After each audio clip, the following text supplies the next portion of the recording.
Yo, what is going on, guys? Gripper back here with another video for you guys today. In this video, we're going to be welcoming back the junk wax era, because guess what, guys? The print runs are a lot worse than I thought they are. So, before we get into that and talk about all that, a couple announcements, a couple things to show. One, there are memberships on the channel. They are $5 a month if you're interested. Like I said, you don't gotta do it, but if you want to, they're $5 a month. You get one exclusive video a week, entry into my breaks, as well as a shout out in every single video I upload for that month. So if you're interested, hit the subscription tab. I think it's like join or something next to the subscribe button, I think. But there's that. Next, we're gonna plug the giveaway as usual. 2018 Juan Soto rookie card. All you guys gotta do to win this: be publicly subscribed. So I gotta see you're subscribed. Like this video. Comment your MLB hot takes, as well as turn on the post notifications for all my videos. So there you go. So there's that. So, one last thing before we get into the topic. I want to show you what else I picked up today at Target, because guess what? I found cards at Target, although they weren't baseball cards. So what we picked up here is WWE Finest. This is the first time I've seen one of these boxes. I don't know if they're good. I don't know. If you guys know, I'm a WWE fan. I haven't seen these, and if you guys are unaware, Topps or WWE is now using Panini as their card licensor or whatever. So I think this is the last WWE product for Topps. So I might open that if I get bored of the baseball stuff. So in this video, we're going to be talking about the junk wax era and why it is a lot worse than I thought it was. So this topic comes from the idea I uploaded a couple days ago. I uploaded a video a couple days ago saying what store has sports cards now, which is Family Dollar.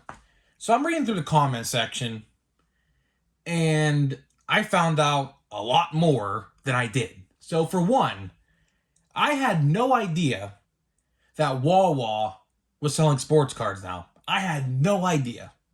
So if you guys don't know what Wawa is, it's basically Sheetz.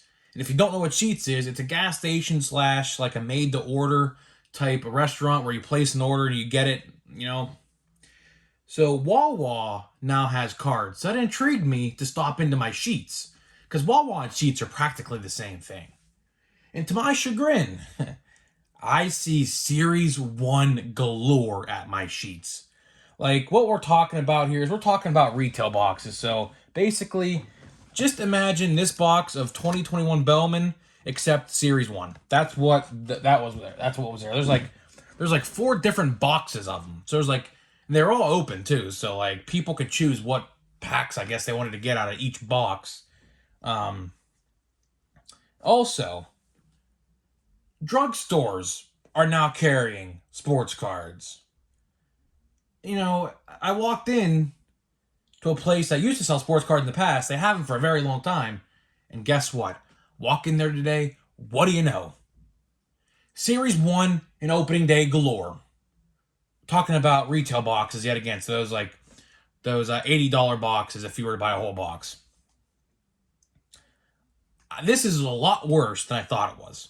Now, when I knew Topps increased their print runs, I thought it was just, gonna affect a small portion. But everywhere I go now, I see them. Like, if you want to look at the comment section of the video called "This Store Sells Sports Cards," you may find some valuable information as to where sports cards could be found now, because there's a lot of places that people commented in that comment section that sell sports cards, and I went to a couple of them today, and guess what? They're right.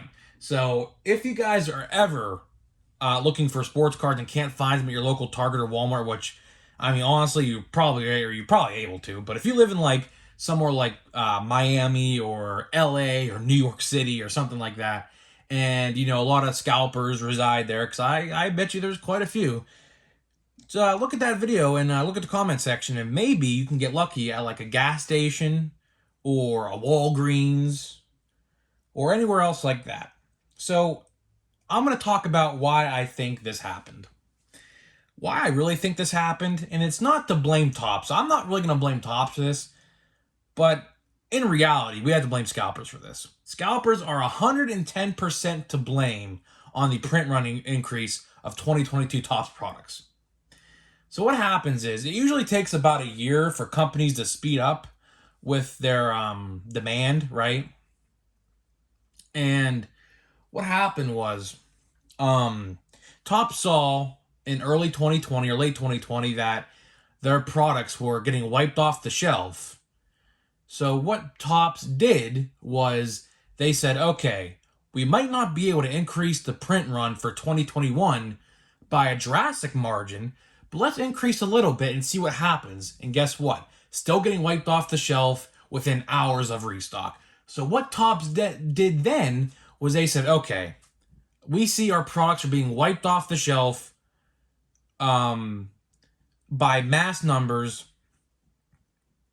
So what they did was they said, okay, let's up the increase twofold, because if you guys are unaware, they pretty much doubled the print run of last year's Series 1. Pretty much. It's pretty close. So last year you can get 2 golds in a blaster box. This year you can only get 1. So basic math right there. Last year, I think in a hobby box of Series 1, I think you're able to get like 3 golds in a hobby box. Now you're barely even getting 1. It's like 1 out of 32 packs. So you have a good chance of getting a gold, but not necessarily getting a gold.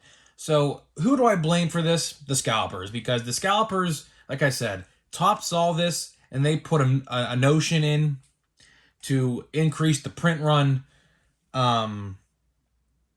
way back in like probably mid 2021. So that's why you see sports cards all over the place. Now, I'm not saying that's a bad thing per se, because if you're someone who's not able to get out to a restock fairly common like I am, because I have a friend, I'm not going to lie, I have a friend who works at Walmart. He tells me when they restock, so I'm able to go and get what I want. But luckily, the scalping in my area is not that bad, really. It's really not. Like, you'll maybe have like a couple regulars who go, but for the most part, like in terms of baseball, it barely gets scalped in my area. Like, we're talking barely gets scalped. The only time it got scalped was the first week of Series 1, where I had to encounter someone trying to steal the hanger boxes out of my box. So that's why you see this box here, because what I did was I grabbed the whole box because he was just dumping them in his cart. So I was lucky enough to get about 75% of the hanger boxes, and my brother bought half of them. So, keep that in mind. So it depends on the situation you're in. So, finding sports cards at your local, like I'd say Wawa or Sheets could be a good thing. Don't get me wrong, it could be a good thing. But at the same time, Topps has to realize they're diminishing the value of the cards. Like, I'm all for collecting, but if you're someone to invest like I am, I like to get long-term investments out of my sports cards. Because think of this. Think of buying sports cards as stock, okay? Or shares in stock. So let's say Wander has a great season, right? Let's just throw Wander out here. Has a great season. If I think he's going to have a great season before the upcoming season, I'll buy, let's say, 15 rookie cards at $3 a piece. So that's what? $45. Come down the line, if he's a perennial MVP candidate in the American League, let's say he finishes third in MVP voting for 2022, okay? Or let's say he finishes second or maybe even comes in first for AL Rookie of the Year, right? These $3 rookie cards now turn into $10 rookie cards. So what do? You sell, or you PSA, which I don't think PSA is really a great idea at this point, because the fact that they're charging $100 for a PSA, when back in the day, like in 2015, it was like $10. It's ridiculous. So I don't really like PSA because I don't PSA my stuff, so I don't really like them. They're a scammer. I can make a whole video about PSA and why they scam as well. So, guys, that is it for this video of why I think welcoming the junk wax era isn't necessarily a bad thing, but in the long term, it could be. So, guys, hope you like this video. I will be back on Monday. Hopefully, you guys who enjoy Easter have a very happy Easter, and I'll see you guys back on Monday.